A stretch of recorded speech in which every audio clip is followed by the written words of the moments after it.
Welcome to another episode of The Artsy Raven, a show about writing and publishing with your host, J.F. Garrard. Welcome to another episode of The Artsy Raven. Today, our special guest is Janet-RoseNguyen, and Janet holds a BA in creative writing and a BFA in screenwriting, and is currently in post-production on her debut feature, Welcome to the Kurosawa House, starring Jean Yoon of Kim's Convenience, Tymika Tafari of Dinner with Friends, and Ivy Miller. As a queer Vietnamese-Canadian storyteller, she is deeply committed to bringing underrepresented voices to the screen, crafting stories that challenge, unsettle, and expand the boundaries of genre. So welcome. Thank you. Thank you for having me.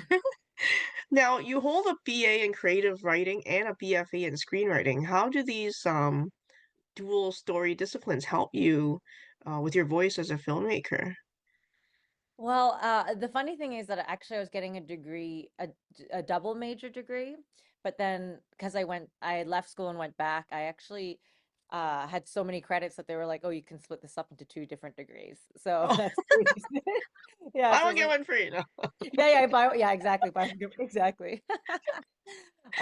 But they really helped because I feel like they taught me a lot of discipline being in those classes and creating a body of work and going, workshopping every week. Like a lot of times people say you don't need to go to film school or you don't need to go to writing school, you don't need a degree for these things. And I agree that's possible, but I feel like unless you have that innate discipline and innate, I'm going to just figure it out on my own, I think a structure really helps the majority of people. Well, also in your homework, you're practicing the storytelling. Like it's not something you might normally do in real life. So when you go to school, I love school, so I I like love staying in school. yeah. So okay. Now, when you were doing this, like, was there a specific genre that you like? Like, I know your latest film was horror, but I mean, was there a particular genre that you like telling stories about? Yeah, I think I lean towards genre and just genre of horror and anything kind of wacky and weird. I also enjoy comedy. But yeah, horror is definitely my wheelhouse and I really have been attracted to it for a long time. And when I think of an idea, it immediately goes to something horrific or scary. So those are, but I'm starting to experiment with other genres. I wrote my first kind of contemporary drama, and I'm kind of planning to make that next year, and we'll see how that goes. But yeah. Okay, so now you grew up as a queer Vietnamese Canadian. Um, how was it growing up in Canada? Well, I grew up in Edmonton, Oh, you grew Alberta. up in Edmonton. Yes, well, Yeah. that's still Canada. Yeah. Yeah, but it's definitely not Toronto or Vancouver. And I experienced a lot of racism and and Oh, I went to okay. Catholic school as well. So Oh, growing me too. But yes. uh, yeah, but in Edmonton it was like the public schools were all the, kids of color and Mm-hmm. and everything, and then the Catholic schools were like the white Italians. Yeah. And yeah, they were just like really not nice to me. So I had a lot of trauma growing up, but that gives you character and resilience. So and then I left Edmonton and that's why I'll never go back there because it just holds a lot of painful things for me. But yeah, I think our world is a bit more tolerant now, but it's wavering back and forth, so who knows. But I think Edmonton still has a lot of really nice people and it's a diverse city as well. I just had a poor experience for myself. Oh, okay. When did you leave Edmonton? Was it high school or university? No, I left right after high school. So Okay. I left like when I was 19, 20, and then I went to Vancouver and then I came to Toronto. Oh, okay, okay, okay. All right. Now, yeah, I'm just thinking about what you said about trauma because, like, I actually write horror myself because I was like remembering elementary school and bullied throughout elementary school. Although high school was a bit better. I went to an all-girls Catholic high school, so I don't know if that had something to do with it. To take the Yeah. guys out of the equation made things a little bit better. But Yeah. okay. Now, a lot of horror reflects like cultural anxieties. Like, do you think it's a way to deal with some of the trauma? Perhaps that's what drew you to it? I think so, and I think it's a really interesting way to, it's like a vehicle to explore extremes. Like in a horror film, everything is life or death, Yeah. and that way you can really amp up, if a bullying incidents, it doesn't just end at like one thing. It's like in a horror film, you can amp it all the way up to death or like revenge, and you can go all out, and it can be really cathartic, but it can also be a way to explore these themes. And yeah, and I feel like it's a yeah, I'm just attracted to horror because that's a way to explore the extremes of all these things that we go through in life. Cool. Okay, now let's talk about. Now you have a film coming out. It's showing at a film festival, fairly soon in Toronto, called "Do You See Her?" Can you give us a little bit of synopsis without giving too much away? Yeah, it's about Katie, a young queer Vietnamese woman who, whenever she takes off her glasses, she sees this scary woman creature, this frightening apparition. And then when she puts her glasses back on or wears her contacts, it's gone. So she can't really trust her vision when it's clear, even because she doesn't know if that apparition is around her. And then her ex-girlfriend comes over, and it kind of unwinds from there. Cool. Now, what inspired the film? Well, I see you wear glasses, so it was because I wear Yes. glasses, or I used to wear glasses. And it would, when you take your glasses, and I had really bad eyesight. So when you take your glasses off and everything's blurry, and then you're falling asleep, Yeah. and it was like a scary, like I thought something was standing over me, and it was just like the shadows playing. And then I had to find my glasses and put them on, and I was like, oh, okay, it's just like clothes on a chair or something. But your imagination can really get the better of you. And I've always wanted to play with that. Like I've always thought, as a former glasses wearer, I'm like, in a zombie apocalypse, what am I gonna do? Like I Oh, have we're to just go, gonna die. I just accept my fate. Like Jurassic Park, we're the first to go. It's fine. yeah, or like I'm like I wrote something too where I'm like, okay, you got to go raid the optometrist, you Yeah. know? Okay. Um, Now, was it important for you to have a Vietnamese main character? Was it hard to cast or? Well, yeah, to me it is important. I'm really trying to do like the majority of my films have had a Vietnamese lead. And that's because I think, I would love to have more Vietnamese actors and actresses front and center and just tell our stories.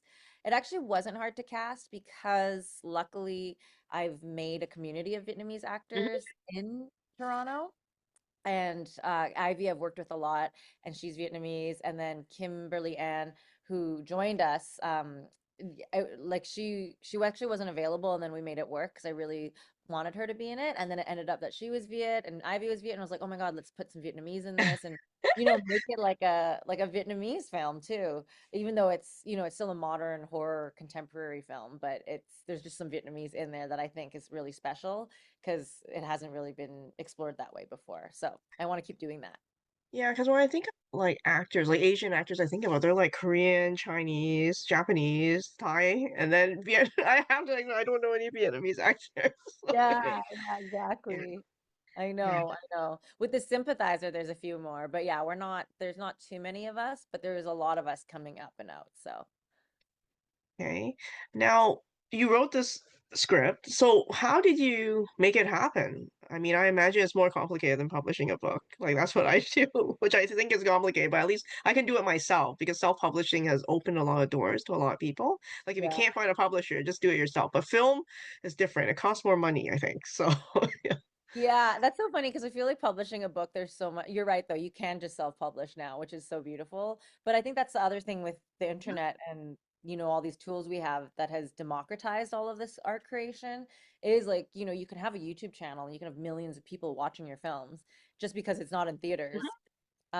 So for me, doing this film, it was kind of just building, like, luckily I've built a community. But yeah, I wrote the film, and then I had a friend who we wanted to work together, my cinematographer Ishmael Alberto Ali, and we wanted to work together, and we were trying to plan the film. And then he went away, and I was like, okay, it's not going to happen. And then it was like, hey, let's just make this happen. And we were like, okay, picked a date. We have 8 hours, maybe max, not even.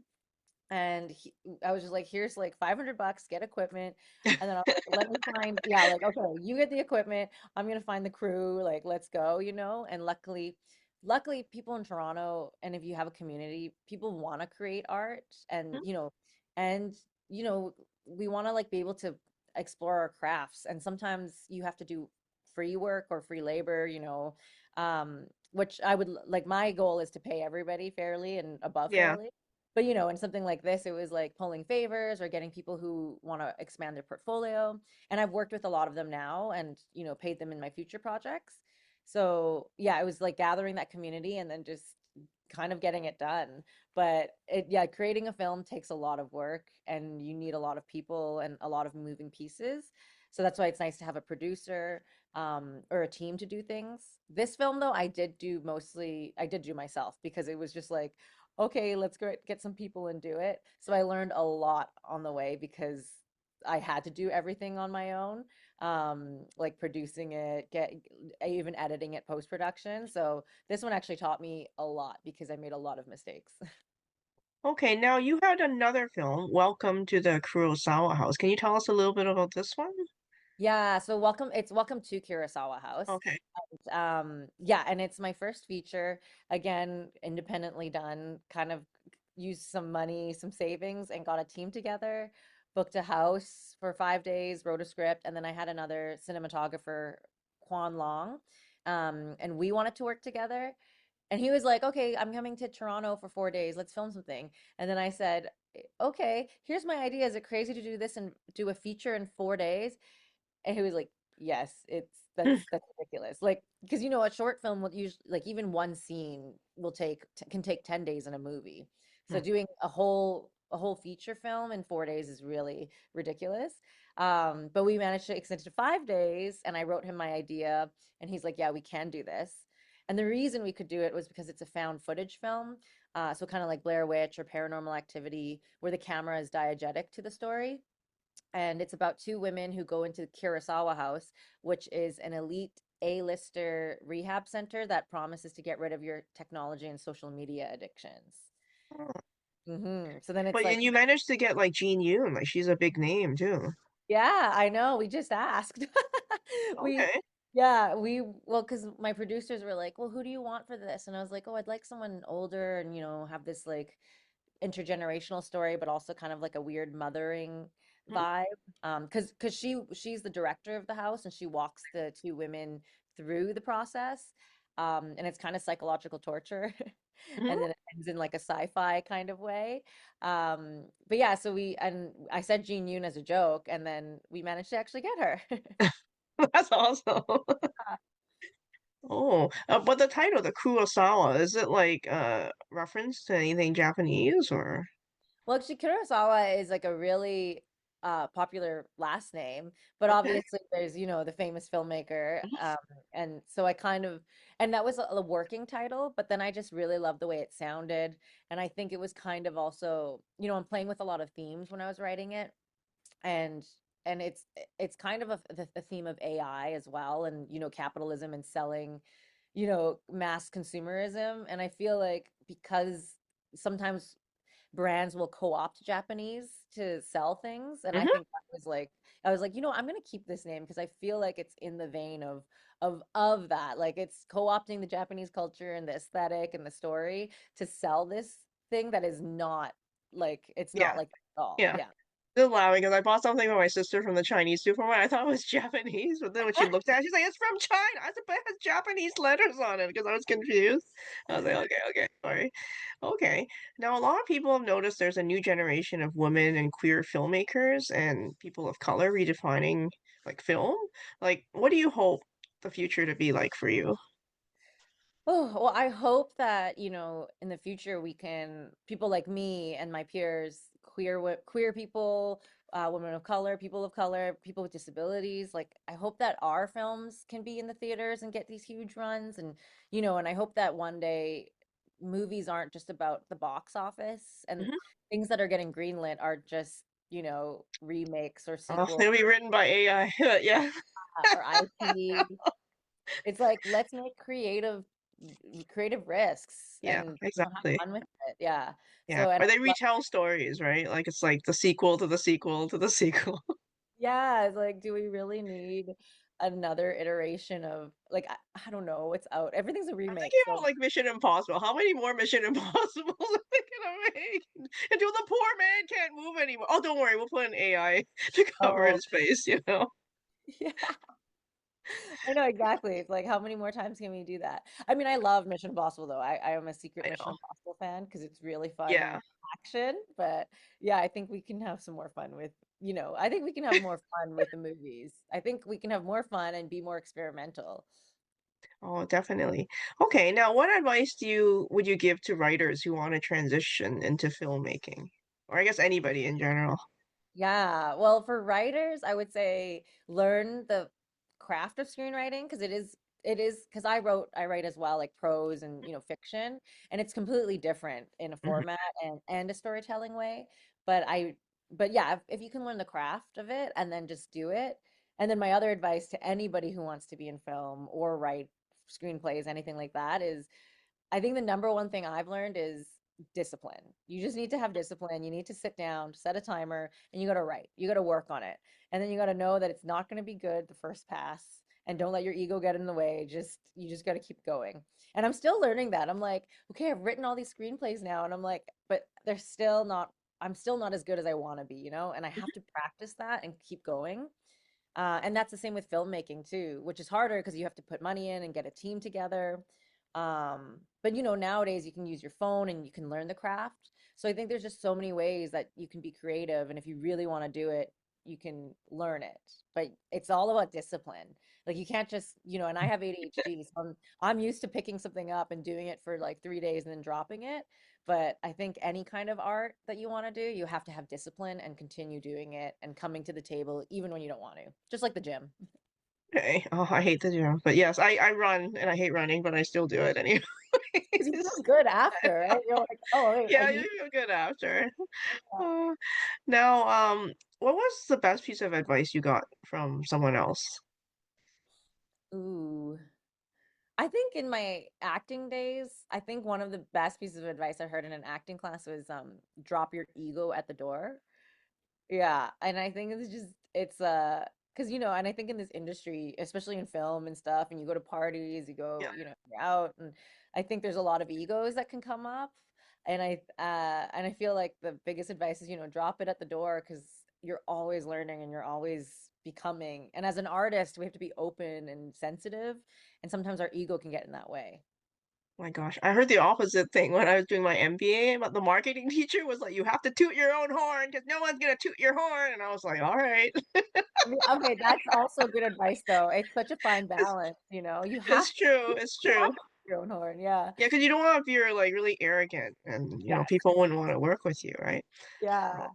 Oh, okay, well, it was a pleasure to speak with you today. So thank Okay. you very much for spending time with me, and I hope your film gets seen on bigger screens or streaming or whatnot, and the audience discover you. Yes, thank you so much, Jeff. I appreciate it. Yeah. For more upcoming episodes of the Artsy Raven about writing and publishing, visit us at jfgarage.com/arpodcast. A reminder to Patreon subscribers that there is bonus content available for every episode on the Patreon website. If you enjoyed the show, you can show your appreciation by buying us some digital coffee. The Artsy Raven is produced by J.F. Garrard. The voice in the show's introduction is Chris Gorman, and music is by Tim Moore. Thank you for tuning in. Until next time, stay safe.